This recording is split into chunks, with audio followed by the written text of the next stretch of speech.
Hi Andrea, my name is Mark Schoeneman and I have a few questions to ask about your platform. First one is with Hydro One. We already in Ontario have a $39.4 billion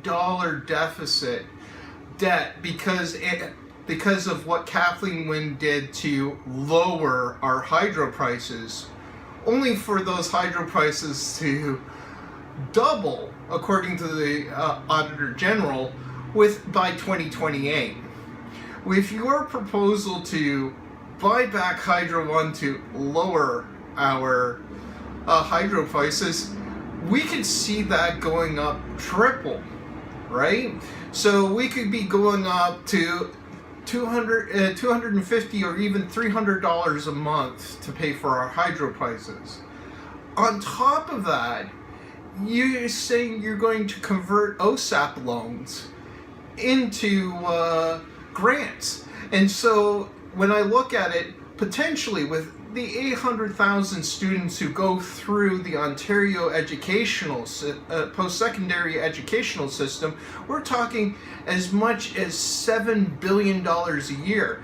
But even if it isn't that high, we're talking about $3 to $4 billion a year for low-income students who would want to take up your generous offers. Even more when you add in the fact that we give money for people with disabilities and everything else.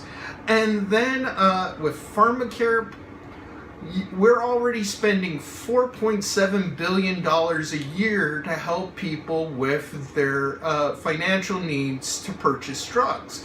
You're going to add an additional $475 million a year to that. But you say you're going to do that for the 125 essential drugs for the ultimate purpose of having universal pharmacare, which will cost us $7 billion a year. On top of that, you said that you're going to put about $19 billion a year over the next 10 years, $19 billion over the next 10 years for hospitals and upgrading them.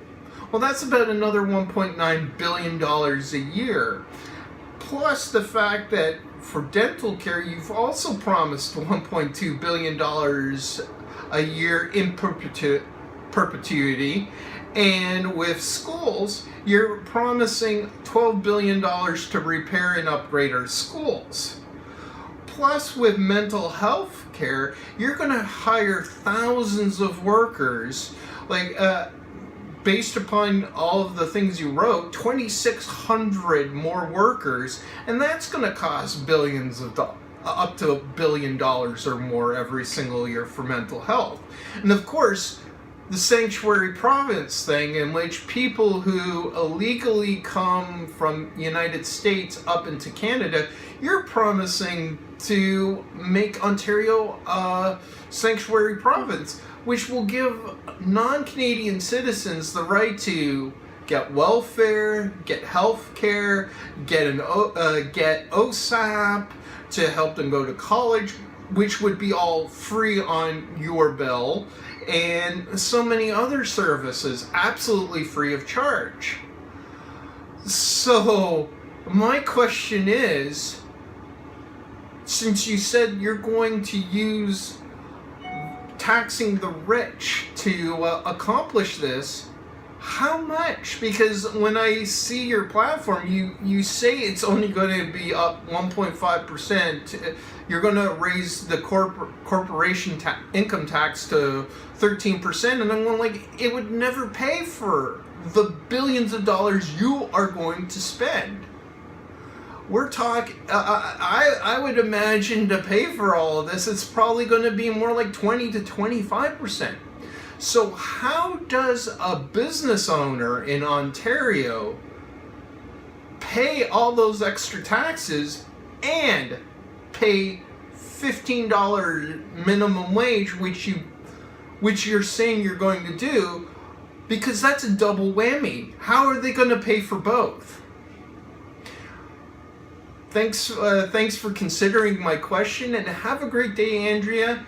And for everybody else, give me a like, subscribe, and discuss what I'm talking about.